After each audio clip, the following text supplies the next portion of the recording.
does the Quran say about that? What happens when you have and by the way, I'm not dismissing somebody having a traumatic experience. I don't dismiss that there's such a thing as narcissism. These things exist. What I'm saying is we have turned them into weaponized terms. We don't even understand them ourselves. And it's actually starting to impact the way we think about our own religion. We're not even contemplating how many of these concepts violate principles of the Quran.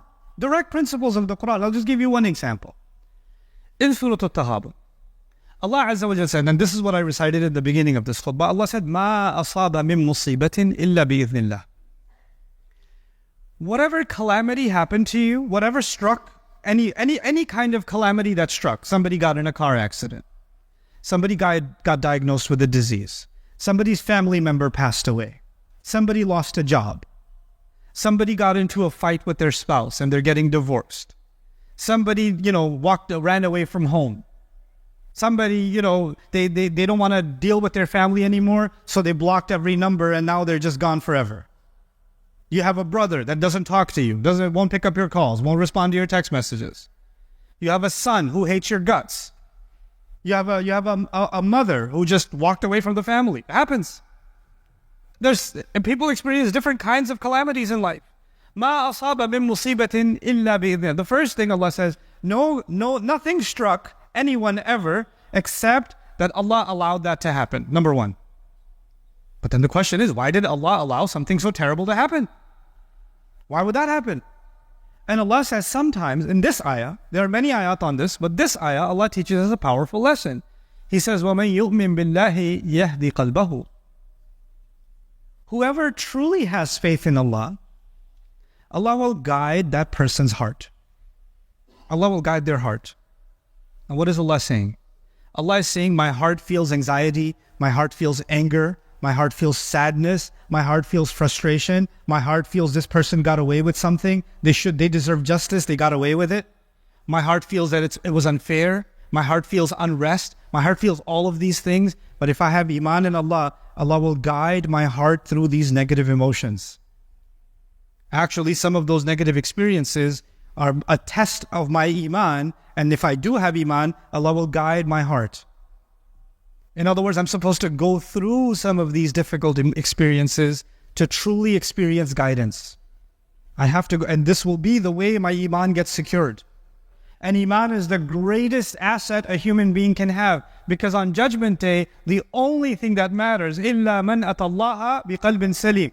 The only people, nothing will be of any benefit except people who come before Allah and they have a good heart. And the only way to have a good heart is to have iman in that heart. And the only way to have iman in that heart is Allah will guide that heart. And the only way that heart to be guided is to go through a tough experience and hold on to your faith anyway. And not let that be shaken. And you stay the course. So this is a remarkable thing Allah has said. In this ayah, Allah is telling us to face a traumatic experience, to face it, to deal with it, but deal with it with faith and not let it change you. And this is why the best people that ever lived, the prophets themselves, every one of them are victims of trauma, if you want to use psychological terms. Every one of them were surrounded by toxic people. Every one of them had their boundaries crossed. Every one of them. Every last one of them had to experience narcissism. Isn't it? Didn't Ibrahim alayhi salam have a toxic father? Didn't Yusuf alayhi salam have narcissistic brothers? Didn't they? Isn't he a victim of family abuse?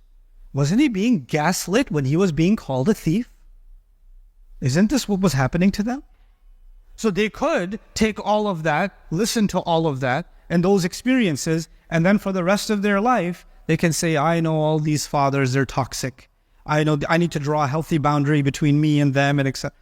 Even Ibrahim alayhi salam, when he's being expelled from his own home, he turns back to his father and he uses Ya Abati. He turns, my beloved father, Ata'tu shidil al-hub. He turns to his father and says, Dad, I still love you. You may not be good to me, but that doesn't mean I will no longer be good to you.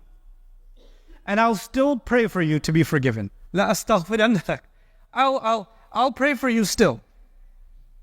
Because maybe Allah will turn your heart. I can't do anything about it. I have to leave now. That's okay. But I still care about you. He doesn't say, you know what? You are a narcissist. You are a toxic person. I'm glad now there's a distance between us. I need to keep you away for my own personal healing. This is not his attitude. This is not his approach. What we have done is we have created, and these judgments, these labels, they are against the fundamental teachings of our deen. And I'll leave you one last, especially within our families. Okay, you could have an argument between husband and wife. Happens.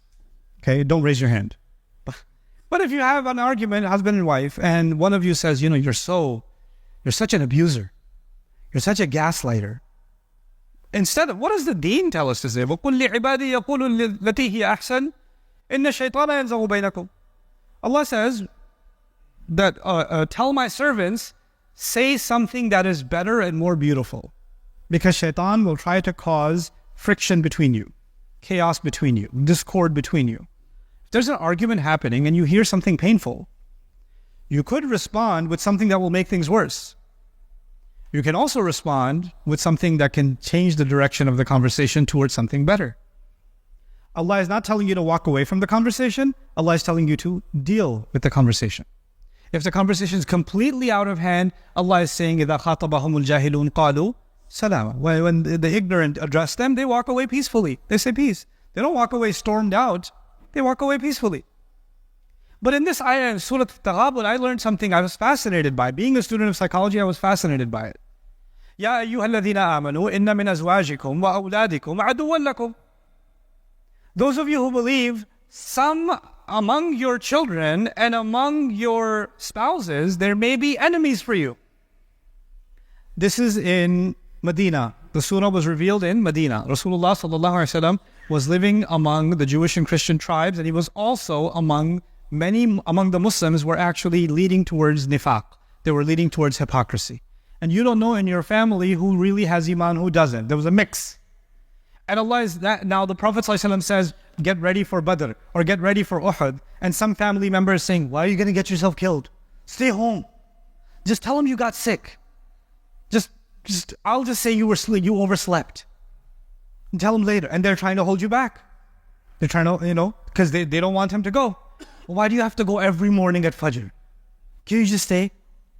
And they're having these conversations. And Allah Azza wa Jal tells him that there may be among you so people that the family is so extreme that they might even be enemies for you. That extreme. I mean, you don't use this ayah and go home and say, now I know what you are to me. إِنَّ مِنْ أَزْوَاجِكُمْ وَأَوْلَادِكُمْ عَدُوًّا لَكُمْ. No, it's not. This is an extreme case. These are extreme cases. The word adu is not used lightly in the Quran. Okay, but this is the extreme case. Fine, an extreme case can exist. An extreme case where your own spouse and your own children, according to Allah, are what? An enemy. What do you do in the extreme case? Well, what you do from the pop psychology perspective, the Instagram psychologist can tell you what you do in such extreme cases is you draw some boundaries and you walk away and you heal yourself and you declare them abusers and all this stuff. And what does the Quran say? وَإِن تَعْفُوا وَتَصْفَحُوا وَتَغْفِرُوا فَإِنَّ اللَّهَ غَفُورٌ رَحِيمٌ. Okay, and if you can forgive, if you can overlook, you can cover their mistakes. Okay, at one point they became really aggressive, but now they're really sorry about that. Don't bring it up again. Tasfahu. Safaha means to turn the page. From safha. Turn the page. You know what that means? I remember what you did last year. You remember? I still remember those words. Do you remember what you said? That's not tasfahu. I'm still traumatized about that. Let me repeat it again as if it happened right. I didn't say it again. No, but it still hurts me though. I'm still traumatized. Therefore, I need to do dhikr of that all the time. I need to give you a khutbah about that all the time. Allah says, if you can just turn the page, then Allah is forgiving too. Maybe things will reconcile. Even in the worst case, there's room for reconciliation. There's room to make things better. But if the hearts are not, if you're too absorbed in yourself, you're not going to look for a solution. The only thing that you want to serve is your wishes. And so this is the last thing I will share with you. The direction that psychology is going in now, pop psychology, reminds me of the ayah of Surah Al-Jathiyah. أَرَأَيْتَ مَنِ اتَّخَذَ إِلَهَهُ هَوَاهُ وَأَضَلَّهُ اللَّهُ عَلَىٰ عِلْمٍ. Did you see someone who takes their feeling, their empty feeling, and they turn it into their God? Their God has become their feeling. And Allah allows this person to be misguided, even though they have knowledge. Ala ilm. They can know. They can be a PhD. They can be a doctor. They can be a professional. But they are being led by their emotions. And they give themselves a new diagnosis and give themselves other people a diagnosis depending on how they make them feel. Today you're a narcissist. Tomorrow you're an abuser. The next day you're a toxic person. The next day you're this. The next day you're depressed. The next day you're, you have attachment issues. You just throw out these diagnoses, label people. أَضَلَّهُ اللَّهُ عَلَىٰ عِلْمٍ وَخَتَمَ عَلَىٰ سَمْعِهِ وَجَعَلَ, so Allah says, and this kind of a person, Allah will put a ceiling on their hearing. You know what that means? That means it doesn't matter if you try to reason with them. You cannot reason with people who live by emotions. Many of you have experienced this. When people are living by their emotions, if you're trying to be logical, it's like talking to a wall. But I feel. The feeling is, that's the God. خَتَمَ عَلَى سَمْعِهِ وَجَعَلَ عَلَى قَلْبِهِ غِشَاوَةً. And Allah places a cover over their hearts. وَمَنْ يَهْدِيهِمْ مِنْ بَعْدِ اللَّهِ. Who's going to guide them after Allah? That ayah, that last part of that ayah, who will guide them after Allah? You know what that means? They replaced Allah with their own feelings. That's why there's no more guidance for them. Because their ilah is actually Allah, but their ilah became their hawa. So Allah says, فَمَنْ يَهْدِيهِمْ مِنْ بَعْدِ اللَّهِ. Who's going to guide them after Allah? After they remove Allah from their hearts, what guidance can they have? On the flip side, contemplate Surah Al-Taghabun. When a person experiences difficulty and trauma and actual difficulty in their life, whoever turns back to Allah in faith, يَهْدِي قَلْبَهُ, Allah will guide that person's heart. وَاللَّهُ بِكُلِّ شَيْءٍ عَلِيمٌ. Allah knows everything. There's nothing Allah doesn't know. May Allah Azza wa Jal guide our hearts and not allow us to become, worshippers of our own feelings, and actually remain worshippers of Allah in the depths of our hearts. And may Allah not make us of those who easily pass judgment on others unjustifiably. I know the khutbah is already over, but one last thing I will share with you. We cannot judge another person's heart in Islam. I cannot point at you and say, you're a munafiq, you have nifaq in your heart. I can't do it. But there's no way for me to know. Even Allah did not let Musa know if Fir'aun has kufr in his heart or not. لَعَلَّهُ يَذَّكَّرْ أَوْ يَخْشَى. Go talk to him nicely. قُولَ لَهُ قَوْلًا لَيِّنًا. Both of you go talk to him nicely. Maybe he'll get a reminder. Maybe there's some part of his heart that can benefit from a reminder. You don't know. Ya Allah, it's Fir'aun. He kills babies. Come on. The guy's heart is made of some kind of special stone that will never crack. No. You don't know. You don't get to know. This is Allah telling Musa alayhi salam about Fir'aun.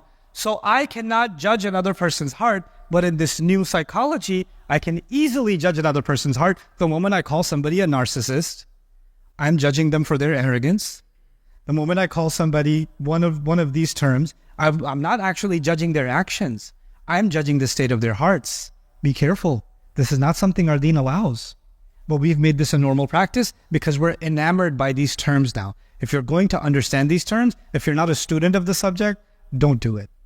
Don't misdiagnose yourself and misdiagnose others. It's only creating a problem in our society and in our families. Barakallahu li wa lakum fil Qur'an al-Hakim wa nafa'ani wa iyyakum bil ayati wa dhikril hakim.